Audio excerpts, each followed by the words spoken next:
स्वागत है एक बार फिर से आप सभी का आपका अपने चैनल वीके ऑनलाइन क्लास में। आज के इस वीडियो में हम लोग दोस्तों मात्र 22 क्वेश्चन देखेंगे, लेकिन ये 22 क्वेश्चन मोस्ट इम्पॉर्टेंट है दोस्तों किसी भी एग्ज़ाम के लिए, क्योंकि जितने भी क्वेश्चन हैं सभी सीजी व्यापम द्वारा किसी न किसी एग्ज़ाम में पूछे गए हैं और यही क्वेश्चन है जो बार बार रिपीट हो रहे हैं। तो दोस्तों वीडियो को स्टार्ट करते हैं। वीडियो को स्टार्ट करने से पहले दोस्तों अगर आप लोगों ने हमारे चैनल को सब्सक्राइब नहीं किया है तो चैनल को सब्सक्राइब करके बेल आइकन प्रेस कर दीजिए ताकि आने वाले वीडियो की नोटिफिकेशन आपको मिल सके। तो दोस्तों हमारा पहला प्रश्न है, कंप्यूटर वायरस क्या है?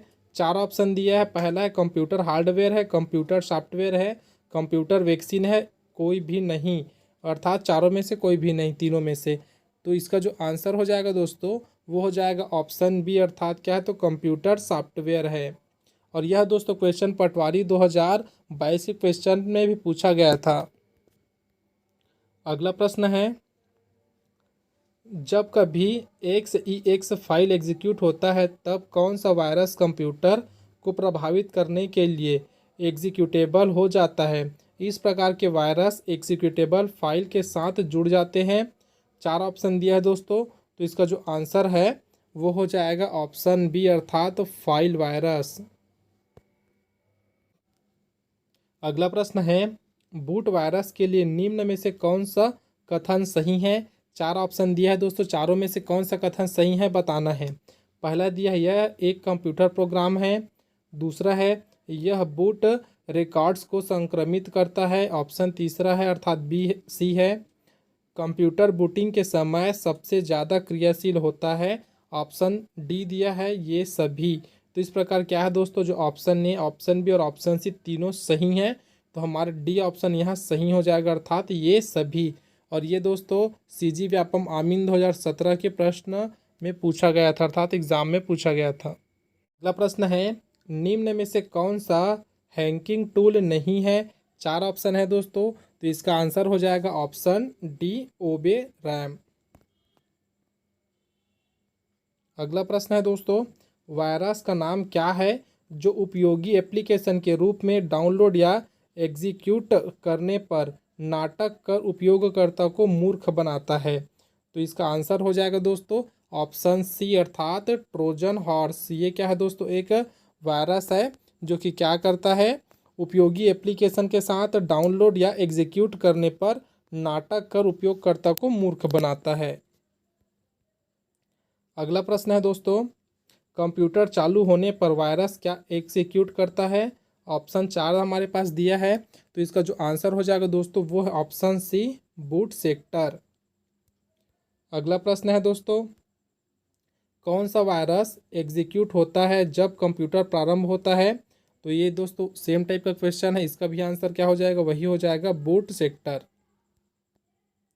अगला प्रश्न है दोस्तों, एक कंप्यूटर वायरस जो आमतौर पर खुद ही अन्य कंप्यूटर प्रोग्राम पर हमला करता है कहलाता है। 4 ऑप्शन दिया है दोस्तों, चारों में से इसका जो सही आंसर है वो है ऑप्शन बी, ट्रोजन हॉर्स कहलाता है। अगला प्रश्न है, एक तकनीक जिसमें एक प्रोग्राम आईपी प्रसारण एड्रेसिंग ऑपरेशन का दुरुपयोग करके एक नेटवर्क पर हमला करता है कहलाता है। 4 ऑप्शन है, चारों में से सही आंसर क्या हो जाएगा दोस्तों, ऑप्शन ए क्या हो जाएगा, स्मफिंग कहलाता है। ठीक है दोस्तों, क्या कहलाता है, स्मफिंग कहलाता है। अगला प्रश्न है, बताइए कि निम्नलिखित वाक्य सही है या गलत। हमको दो यहाँ पर स्टेटमेंट दिया गया दोस्तों, पहला और दूसरा करके पढ़ते हैं। कि पहला दिया है वायरस ऑपरेटिंग सिस्टम को नुकसान पहुंचा सकते हैं। दूसरा है वार्म आत्म प्रतिकृति प्रोग्राम है लेकिन वे कंप्यूटर सिस्टम को नुकसान नहीं पहुंचा सकते। ठीक है दोस्तों, दो स्टेटमेंट है, एक बार फिर से पढ़ते हैं। पहला है वायरस ऑपरेटिंग सिस्टम को नुकसान पहुंचा सकते हैं। दूसरा दिया है वार्म आत्म प्रकृति प्रोग्राम है लेकिन वे कंप्यूटर सिस्टम को नुकसान नहीं पहुंचा सकते। यहाँ पास हमारे पास ए बी सी डी करके 4 ऑप्शन दिया है, बताना है कौन सा सही है और कौन सा गलत है।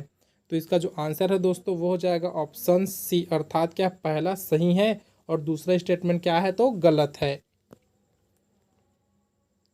अगला प्रश्न है, कौन सा मालवेयर बूट रिकॉर्डर को संक्रमित करता है और इसे निकालना मुश्किल होता है? 4 ऑप्शन है दोस्तों, चारों में से जो इसका सही आंसर है वो हो जाएगा option A, boot sector virus. अगला प्रश्न है, निम्नलिखित में से कौन सा बैकग्राउंड में कार्य करता है और संवेदनशील डेटा चुराता है? चार ऑप्शन है दोस्तों, चारों में इसका जो सही ऑप्शन है वो हो जाएगा ऑप्शन डी, ट्रोजन।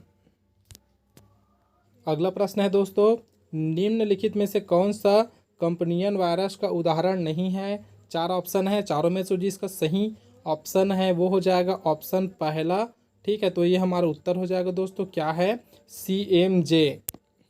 अगला प्रश्न है, वायरस आपकी रैम मेमोरी में रहते हैं। ये क्वेश्चन दोस्तों आपके लिए है, इसको आपको कमेंट बॉक्स में कमेंट करके बताना है कि इसका आंसर क्या है। अगला प्रश्न देखते हैं हम। प्रश्न है, वायरस को कैविटी वायरस भी कहा जाता है, अर्थात किस वायरस को कैविटी वायरस भी कहा जाता है? तो इसका आंसर हो जाएगा दोस्तों ऑप्शन बी, स्पेस फिलर। अगला प्रश्न है, निम्नलिखित में से कौन सा वायरस फैलाने का एक माध्यम नहीं है? तीन हमको कथन दिया दोस्तों, तो तीनों में से कौन सा माध्यम नहीं है वायरस फैलाने का? ठीक है, पहला दिया है इन्फेक्टेड वायरस, दूसरा है ईमेल, तीसरा है USB। तो इसका अब बताना है दोस्तों। देखो हमारे पास चार ऑप्शन अलग से दे दिए गए हैं, तो क्या ऑप्शन एक में अगर हम लोग जाते हैं तो पहला और तीसरा है, ऑप्शन बी में जाते हैं तो पहला दूसरा तीसरा है, ऑप्शन सी में रहते हैं तो पहला दूसरा, और ऑप्शन डी के साथ जाते हैं तो दूसरा और तीसरा है। तो इसका जो आंसर हो जाएगा दोस्तों वो हो जाएगा ऑप्शन बी, अर्थात पहला दूसरा तीसरा। ये क्या है? तो वायरस फैलाने का माध्यम तीनों का तीनों नहीं है। अगला प्रश्न है, निम्नलिखित में से कौन सा कंप्यूटर के लिए नुकसानदायक है?